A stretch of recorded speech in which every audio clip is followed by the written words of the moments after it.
Yo la guilde, j'espère que vous lootez bien et aujourd'hui nous allons parler d'une interview qui a été faite sur WED un petit peu comme ça, non prévu, avec beaucoup de questions. Hein. Franchement, regardez tous les thèmes qui ont été abordés, tous les sujets. Eh bien, on a pas mal d'informations et je trouve qu'il y a pas mal de réponses assez intéressantes et c'est pour ça que je vous en ai fait un article. N'oubliez pas que le giveaway est toujours disponible sur le Discord, vous avez le lien en description. Et pour ne pas manquer les prochaines news, évidemment, et améliorer vos chances de loot, vous le savez, n'oubliez pas de vous abonner et d'activer la cloche. Sur ce, c'est parti!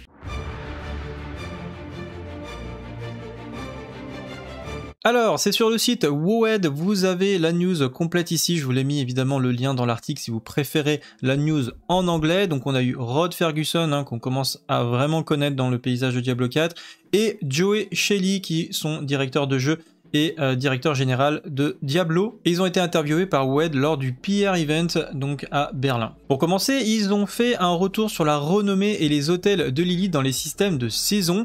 Donc la question c'est, le système de renommée et les hôtels de Lilith seront-ils réinitialisés à chaque saison? Ce qui est une très bonne question. Donc Joey Shelley a expliqué que les saisons de Diablo 4 utilisent une philosophie similaire à celle de Diablo 3 en termes de nouveaux départs et d'égalité de chance pour tous. Certains systèmes seront liés à votre compte et dans certains cas, ils seront transférés entre les saisons. Donc il se contredit un petit peu le monsieur, parce que ça veut dire que en gros on veut que tout le monde reparte à zéro, mais en fait ceux qui auront fait logiquement la première saison, eh bien, devront garder certaines choses. Les développeurs envisagent que le système lié au compte qui se transmettent chaque saison, c'est énorme. Donc les éléments tels que les systèmes de statuettes de Lilith et les renommées, donc il y a quand même 20 quêtes annexes et des statuettes par région, peuvent devenir très répétitifs à refaire chaque nouvelle saison.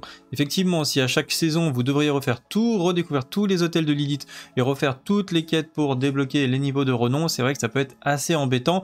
Donc est-ce qu'ils vont absolument tout lier, c'est-à-dire ce qui est sur votre compte en ladder sera lié également sur le système de saison? En vrai, je pense que ça pourrait être très bien, parce que la plupart des gens qui jouent à minima à Diablo auront débloqué la plupart des statuettes du softcore, enfin dans le softcore, hein, voilà, on va appeler ça le softcore. Et je rappelle d'ailleurs que vos personnages de saison seront transférés sur votre softcore une fois que la saison est terminée. Niveau secret des vaches dans Diablo 4, la question doit être tout simple, hein, y aura-t-il un niveau secret des vaches? Au lancement de Diablo 4, proposera un monde sombre et réaliste. Le niveau des vaches, des ailes ou des familiers enlève cette immersion. Au fil du temps, les choses se relâcheront. Donc un petit peu de langue de bois ici de la part de Blizzard, même si que le fait de dire qu'au fil du temps les choses se relâcheront, ça sous-entend que potentiellement il y aura bien le niveau des vaches cachées, ou en tout cas des niveaux cachés à voir, mais un peu plus de fun et d'originalité dans le jeu au fur et à mesure qu'on va avancer. Pour ceux qui ne savent pas, le co-level, hein, c'est un niveau qui s'appelle le niveau secret des vaches. Dans Diablo 4, c'est un niveau caché qui était rempli de vaches meurtrières armées. Dans l'univers de Diablo, c'est un niveau caché rempli de vaches meurtrières armées de hallebardes.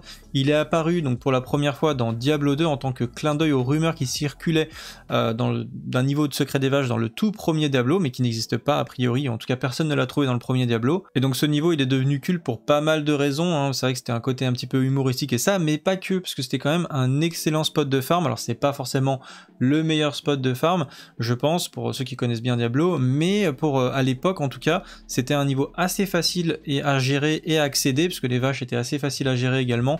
Et donc du coup, eh ben, c'était un très bon spot de farm, mais également de leveling, hein. Je m'en souviens qu'on se faisait booster l'XP là-bas de manière assez intense. Le système de classement des joueurs, donc question de WED, à quoi ressembleront les classements dans Diablo 4? Les classements seront ajoutés après le lancement. Joe Shelley a souligné qu'ils sont un excellent outil pour suivre la progression des joueurs compétitifs, mais qu'ils peuvent également poser des défis importants en termes d'encouragement au recours aux bots et à l'utilisation d'exploits. Selon leur mise en œuvre, les classements doivent être équitables et bien entendu, ils doivent être liés à des activités compétitives et non à des activités générales. Les classements poussent les gens à regarder en haut du classement et à les influencer pour jouer une certaine classe ou un certain build. Blizzard veut s'assurer de faire bien les choses en matière de classement. Le boss de niveau 100 sera là pour prouver votre force. Peut-être pourrions-nous avoir un classement similaire aux conquêtes de Diablo 3 qui se concentre sur un défi spécialement conçu pour la compétition. Les activités de type speedrunning et les donjons de cauchemar sont des bons domaines pour la compétition. De nombreuses fonctionnalités prévues pour les saisons seront propices à la compétition. Étant donné que la compétition n'apporte rien, cela peut être bénéfique pour motiver les joueurs à se dépasser, donc voilà, c'est vrai qu'à ce niveau-là c'est plutôt sympa. Concernant les bots, il est certain que Diablo 4 n'y échappera pas, surtout qu'il Pour l'instant en tout cas, il faut beaucoup d'or pour se respécialiser.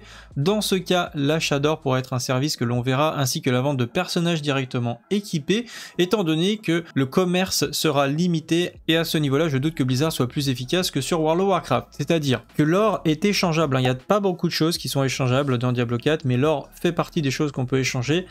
Si effectivement ça demande énormément d'or pour les respécialisations, je suis sûr à 100% qu'il y aura énormément de bots qui vont farmer de l'or en boucle pour pouvoir le revendre pour que les gens puissent gagner du temps sur leur respécialisation. Et je pense que, à mon avis, c'est assez difficile de repérer les bots sur Diablo 4. Déjà que sur World of Warcraft, on les croise dans le monde, ils sont clairement identifiables et franchement Blizzard a beaucoup de mal à s'en séparer. Sur Diablo 4, enfin sur Diablo, je pense que c'est encore plus compliqué. Mais bon, on verra s'ils ont plus d'informations à nous donner sur la gestion des bots de Diablo 4. Les paris d'objets, hein. D'ailleurs dans l'article, tous les articles, enfin dès que vous voyez des liens, c'est parce qu'il y a des articles, donc quand on parle de paris, ça fait référence au cabinet de curiosité de Diablo 4. J'ai déjà fait des vidéos pour expliquer comment ça fonctionne avec les obols, etc. D'ailleurs, il y a un article qui arrive également pour qu'est-ce qui est le plus rentable pour récupérer des affixes, mais bon, je ne vais pas vous en parler aujourd'hui. Bref, donc nous ne écartons pas du sujet. Donc quelle est la question de WoW? Lors de la BlizzCon 2019, vous avez déclaré que les meilleures pièces d'équipement seraient disponibles grâce aux paris. Est-ce que c'est toujours le cas? Des objets uniques très rares, beaucoup plus rares que les objets uniques habituels, ont été ajoutés depuis, et il se peut qu'ils ne soient pas disponibles grâce aux paris. Joey Shelley a ajouté qu'il vérifierait cela pour s'assurer que cette information est correcte, donc ils ne sont pas sûrs pour l'instant. Donc moi je trouve en tout cas que ça serait une bonne chose, qu'on ne peut pas avoir l'intégralité de tous les objets à travers le marchand de curiosité ou d'autres systèmes de génération d'objets aléatoires qu'on pourrait avoir peut-être en PVP également. Parce que ça voudrait dire que tout tourne finalement autour d'un seul PNJ, alors que quand même en général le cœur de Diablo ça reste quand même le farming de boss, le farming de donjons, le farming de cauchemars, d'aller vraiment chercher les boss les plus hauts niveaux, de les tuer, de se mettre un peu en difficulté. Même si pour récupérer ces obols, il faut aller tuer des monstres, etc. On voit très bien qu'on peut récupérer les obols directement dans World, dans le World, sur des events assez faciles, on va pas se mentir.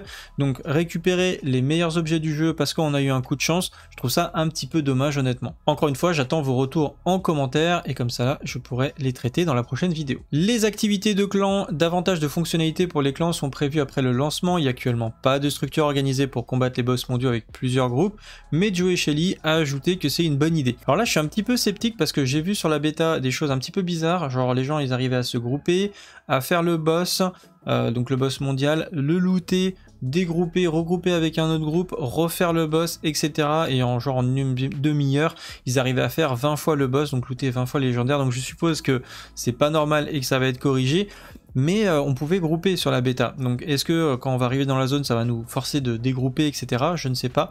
Mais là en tout cas je ne comprends pas forcément le message. En tout cas en ce qui concerne, comme je l'ai précisé dans mon commentaire, c'est assez intéressant d'avoir un clan je pense, puisque vous avez un avantage déjà dans les donjons de cauchemar, puisque vous avez un nombre de morts limité je crois, pour terminer votre donjon de cauchemar, et en fait vous pouvez vous raise dans le donjon et ça ne compte pas comme une mort. C'est-à-dire qu'il faut vraiment qu'il y ait un wipe total de tous les joueurs et qu'on ne puisse pas raise pour que ce soit considéré comme un wipe. Donc forcément quand vous êtes tout seul, vous pouvez pas vous auto-raise, donc logiquement de faire certains donjons en groupe pourra être plus intéressant et plus safe que de les faire en solo. Et puis forcément ça peut être assez sympathique de faire les donjons en groupe évidemment. En tout cas il prévoit d'avoir davantage de fonctionnalités après le lancement, donc sûrement qu'il y aura d'autres choses à faire grâce au groupe et donc au clan. Question également sur la cadence des saisons. Les dernières saisons de Diablo 2 Resurrected et Diablo 3 ont commencé une semaine d'intervalle l'une de l'autre. Envisagez-vous d'élargir cet écart entre les lancements des saisons sur les différents jeux Diablo? Blizzard essaye d'avoir une cadence plus prévisible pour les saisons de Diablo 4 et déplacera les saisons de Diablo 2, Resurrected et Diablo 3 autour des saisons de Diablo 4. Donc a priori ils vont les déplacer, donc ça ne devrait pas sortir en même temps que les saisons de Diablo 4. Récompense de fin de saison. Dans la précédente mise à jour trimestrielle, vous avez parlé du périple saisonnier avec des récompenses uniques associées. Cela inclut-il uniquement des objets cosmétiques ou également des équipements comme le cadeau de Hydring dans Diablo 3?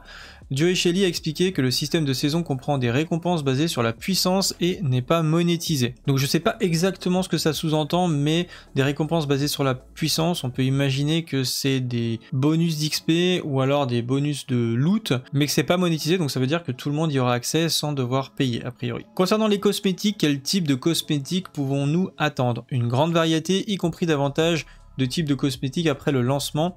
Donc moi j'ai précisé, étant donné qu'ils vont énormément miser sur la vente de cosmétiques, attendez-vous effectivement à avoir une grande quantité d'objets cosmétiques à acheter, des skins, mais aussi des danses, des émotes, des familiers, voire des montures. Quel sera l'avenir de Diablo 3? Donc Diablo 3 continuera-t-il à avoir des nouveaux thèmes de saison ou commenceront-ils à se répéter après la saison 28? La saison 29 donc de Diablo 3 aura un tout nouveau thème de saison. Rod Ferguson a ajouté, ce ne sera pas aussi riche que la saison 28. À partir de la saison 30, les saisons précédentes seront répétées, il y aura un mélange et une combinaison cosmétique des fonctionnalités qui ont constitué les saisons précédentes. Les efforts de développement futurs seront consacrés à Diablo 4. Donc moi j'ai noté que c'était quand même plutôt sympa, puisque pour ceux qui adorent Diablo 3, ils vont pouvoir continuer à jouer à cette version du jeu. Ensuite on a des informations sur les multiplicateurs de dégâts et sur les équipements. Allons-nous avoir de grands multiplicateurs sur les objets uniques de Diablo 4 similaires à ceux de Diablo 3? Non, Joey Shelley a expliqué qu'ils veulent réduire la valeur multiplicative et les chiffres de dégâts dans un combat. Leur objectif pour la mise en œuvre des pouvoirs légendaires est de créer de nouveaux builds ou de les modifier. La philosophie de réduction des multiplicateurs mise à l'échelle globale s'applique sur les objets légendaires uniques et également aux ensembles. Donc il y aura des sets, les ensembles ça va être les sets.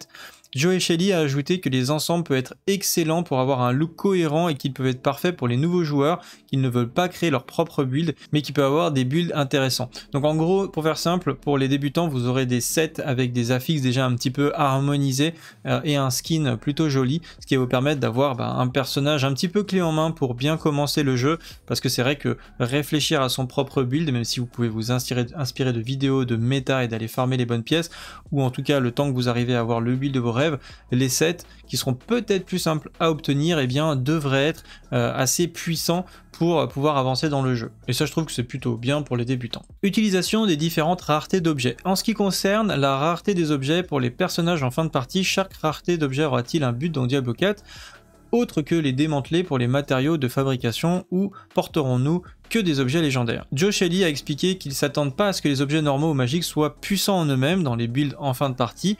Les développeurs sont intéressés par l'utilisation autre que le recyclage pour ces objets. Les objets rares seront importants en fin de partie en raison de leur utilisation comme base pour améliorer en objets légendaires chez l'occultiste. Les objets normaux et magiques deviennent plus puissants lorsque vous débloquez des objets ancestraux et sacrés au niveau du palier supérieur. Ils deviennent ainsi intéressants. Donc c'est-à-dire qu'à partir d'un certain niveau, vous allez pouvoir récupérer des objets blancs, donc les basiques, et bleus, les magiques, avec un niveau qui s'appelle sacré et ancestral. C'est-à-dire qu'il y aura une ligne de plus sur ces objets-là qui sera marquée sacré et ancestral. Et en fait, quand vous allez avoir cette ligne-là, ça va les rendre éligibles pour être utilisés chez l'occultiste, et ils auront une probabilité donc de déclencher des super affixes. Donc par exemple, pour posséder jusqu'à plus 4 niveau à une compétence spécifique. Donc ça veut dire que on va pas forcément équiper ces objets gris, enfin les objets blancs et bleus directement, mais par contre il faudra toujours jeter un petit coup d'œil pour voir s'ils ont la ligne sacrée et ancestrale, et à ce moment là on les met de côté pour essayer de les roll chez l'occultiste et d'avoir tout simplement un objet insane. Le développement de Diablo 4. Concernant WoD, quel point a été difficile pour vous de répondre aux attentes des joueurs de Diablo 4 tout en faisant ce que vous vouliez faire? L'idée de satisfaire les joueurs appréciant les différentes versions de la franchise Diablo en leur offrant ce qu'ils recherchent dans Diablo 4. Rod Ferguson a expliqué: nous souhaitons que Diablo 4 devienne votre Diablo préféré si vous n'avez jamais auparavant qu'il soit le premier. Diablo 4 combine le ton sombre du premier Diablo, la progression persistante de Diablo 2, le combat viscéral de Diablo 3 et des nouvelles innovations en termes de liberté de choix ou de monde partagé. Évidemment, ils ne pouvaient pas dire qu'ils étaient aussi inspirés d'autres jeux qui se sont eux-mêmes inspirés de Diablo, comme Path of Exile évidemment. Le défi résidait surtout dans le fait qu'il y a 11 ans entre Diablo 3 et Diablo 4. Là, ça m'a mis un sacré coup de vieux. Franchement, je me souvenais pas qu'il y avait autant de temps qui s'est passé entre Diablo 3 et Diablo 4. Il faut respecter le passé, car si tout est nouveau, les gens diront « Ah, c'est pas un jeu Diablo ». Et si vous misez tout sur la nostalgie, ils diront « Mais il n'y a rien de nouveau ici. Pourquoi je jouerai à ça? C'est le même jeu. Et pourquoi cela a-t-il pris autant de temps ?» Pour Joey et son équipe, il s'agissait de trouver un bon équilibre entre la nostalgie pour satisfaire les fans inconditionnelles de Diablo et assez de nouveautés pour donner l'impression d'avoir fait évoluer le genre. Je pense que notre histoire est un nouveau sommet pour Diablo, je pense que c'est la meilleure histoire jamais présente dans le jeu Diablo. Petite parenthèse, moi je dois dire que de ce que j'ai vu de la bêta, bah, j'ai kiffé. Franchement, je vous jure que j'ai kiffé de fou, d'autant plus quand j'ai joué Barbare, mais ça je reviendrai dessus, mais vraiment je me suis éclaté, j'ai joué tous les personnages, mis à part le début du druide qui était un peu mou, bon j'ai vu qu'il y avait des choses intéressantes à faire avec le druide, mais bah, je me suis éclaté, donc franchement, du peu que j'ai vu, je pense que le pari est réussi, et j'ai vraiment hâte de voir la suite. Voilà, pour la fin, pour la petite parenthèse. Focus jusqu'au lancement de Diablo 4. Question Wed, après avoir reçu les commentaires de la bêta de Diablo 4, avez-vous un objectif spécifique sur ce que vous voulez changer avant le lancement ? La préparation de l'infrastructure serveur pour le lancement sera la plus importante, et il souhaite également se concentrer sur l'équilibre des classes et l'équilibre de la difficulté. Comme j'ai expliqué, de très bons points ici, c'est probablement l'une des meilleures réponses possibles à ces questions, ce qui en soit assez rassurant. Amélioration de l'interface utilisateur. L'interface utilisateur sera-t-il mis à jour avec des fonctionnalités supplémentaires de qualité de vie avant la sortie? Certains points peuvent être abordés avant la bêta de la sortie. Joey Shelley a déclaré que l'interface utilisateur ne changera pas radicalement pendant cette période, simplement parce qu'il n'y a pas assez de temps. Certains problèmes comme les bugs nécessitent une transition plus rapide et d'autres seront des problèmes plus complexes. Joey Shelby a ajouté « Nous voulons que l'interface utilisateur soit accessible à tout type de joueurs et il y a beaucoup de facteurs à prendre en compte. » Je n'ai pas vraiment eu de... Moi j'ai précisé que je n'ai pas vraiment eu de problème avec l'interface utilisateur, on peut toujours faire mieux évidemment, mais j'ai pas vraiment été choqué, j'ai trouvé le menu réactif, quand j'ai voulu chercher des binds, j'ai trouvé ce que je voulais, j'étais pas perdu dans l'inventaire. La seule chose que je trouve dommage, c'est qu'il faut aller dans les options pour activer les tooltips avancés, alors que ça devrait être par défaut, enfin tous les détails, vous savez, au niveau des Lucky Strike, etc., ça manque de détails, peut-être qu'ils ont voulu simplifier les choses, mais honnêtement, je pense qu'ils pourraient l'activer de base, ça mange pas de pain. Le contenu endgame additionnel, question de WoW, y a-t-il des activités de fin de partie prévues que vous n'avez pas encore révélées? Ils ont répondu oui, donc traduction, je ne sais pas, je suppose.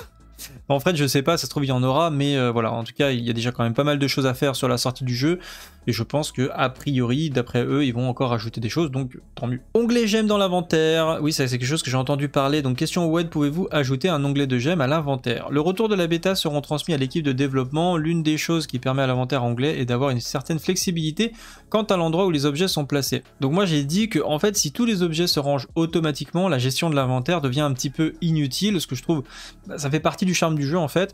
Il y a pas mal d'objets qui sont déjà rangés automatiquement, que ce soit vos affixes, que ce soit vos potions, les élixirs, etc. Et moi, ça me dérange pas d'avoir des gemmes dans mon inventaire principal. Voilà, je les range, je les mets dans mon coffre, et je trouve pas que ce soit vraiment un problème. Si absolument tout se range automatiquement, et bah, au final, l'inventaire devient un peu secondaire. Et pour finir, le rythme des combats. Donc le rythme des combats de Diablo 4 augmentera-t-il au cours des saisons? Diablo 4 est volontairement rythmé entre Diablo 2 et Diablo 3. Lorsque vous ajoutez plus de choses à un jeu, les choses ont tendance à s'accélérer. Notre conception de saison est telle que cela sera moins préoccupant.